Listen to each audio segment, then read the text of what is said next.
First of all, Lori, thank you for taking the time to talk to us. So, a lot's come to light over the last couple of days. What is your state of mind right now as far as staying on as CEO of HART? Well, as far as staying on, of course, I would love to stay on. I love this project.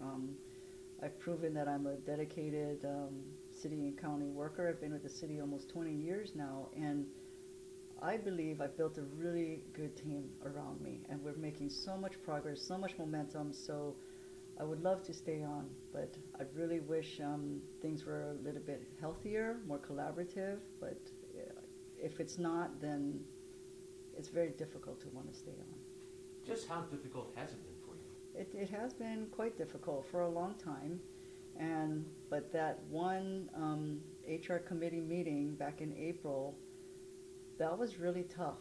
That was really stressful, and I did want to go into executive session. The topic was my project director has chosen to relocate to the mainland.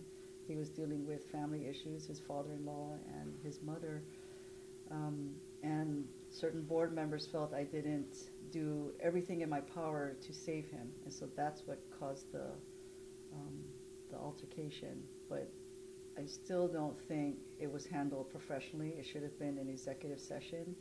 And even in executive session, you still need to conduct yourself in a professional manner. When that was going on, what was going through your mind? So I am a very strong woman of faith. I'm a Catholic. And before every board meeting, I pray to God, please give me the grace, the strength, the patience, and the wisdom. And, you know, I'm a kiddo myself. I mean, you can ask the E and V where I came from, very strong personality.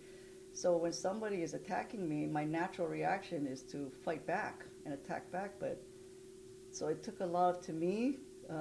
The grace of God, just that it's not gonna come across positive if I were to bite back. So just take it and defend myself as best I can without also lowering myself to that same level. The word bullying has come out. Is that the way you describe what's been going on? Yes, bullying, harassment, non-professionalism.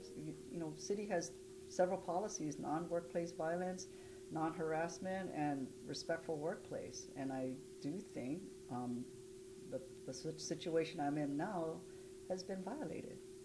Have you tried to reach out to Colleen away from the meetings at all to try to patch things up? Or No, not at all. any reason? Well, sure, because prior, if I would try to call or text or email, she doesn't respond. So, I mean, even when I send out an email to her, she responds not to me. I mean, I'm CC'd on there, but she responds to the board attorney. So I just take it that she doesn't want to communicate with me. So, but I would think if I felt I did something wrong, I would reach out to that person and want to make amends and apologize. But there's been nothing. Nobody's talked to me to say that, you know, we need to come together, we need to discuss together, how can we move this project better together collaboratively? None of that.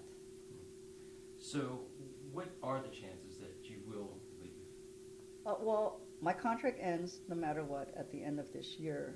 So I think it's pretty great that I'm going to be leaving because the board keeps deferring the discussion on my contract.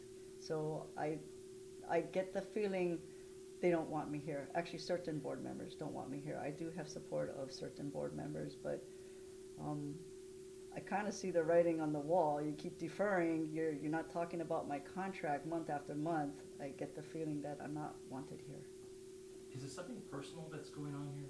I don't know what's driving this. When Natalie made that comment yesterday at Hawaii News Now that my project director, maybe I know he was talking to the board members behind my back. And when she said that, it's like, wow, a light went on. Maybe that's the intent. Maybe they want to bring him back to replace me. I don't have any proof of this. This is Natalie speculating, but it was like, oh, wow, is that really what's going on? I don't know. But nobody's talking to me. You would think we're in May already. My contract ends in December. There should have been talks already from possibly the end of last year, definitely beginning of this year. We're about halfway through, and I still don't know what's going on.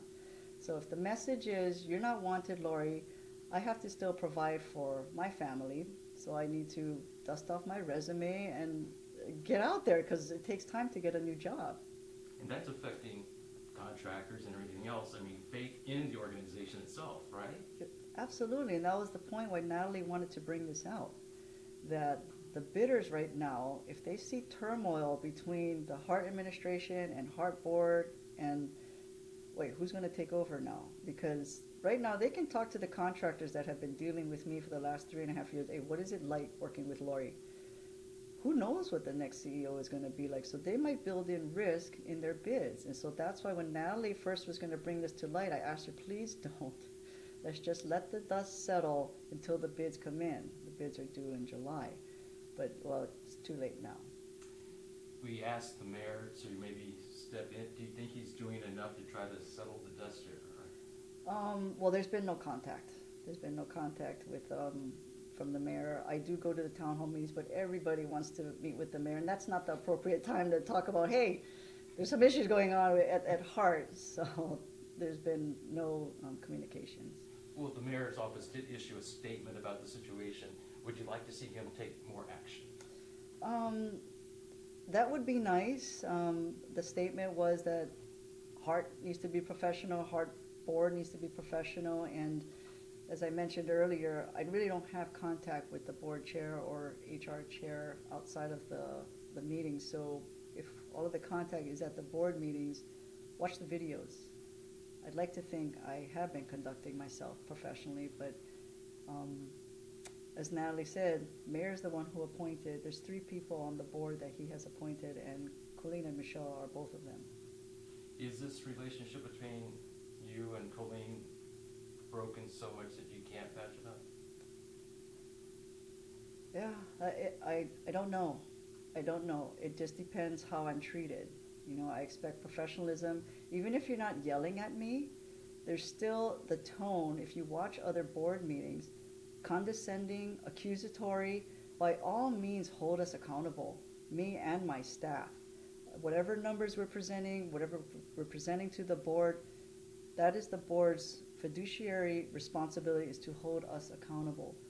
But be professional, not condescending, not accusatory, because we're trying to do the right thing.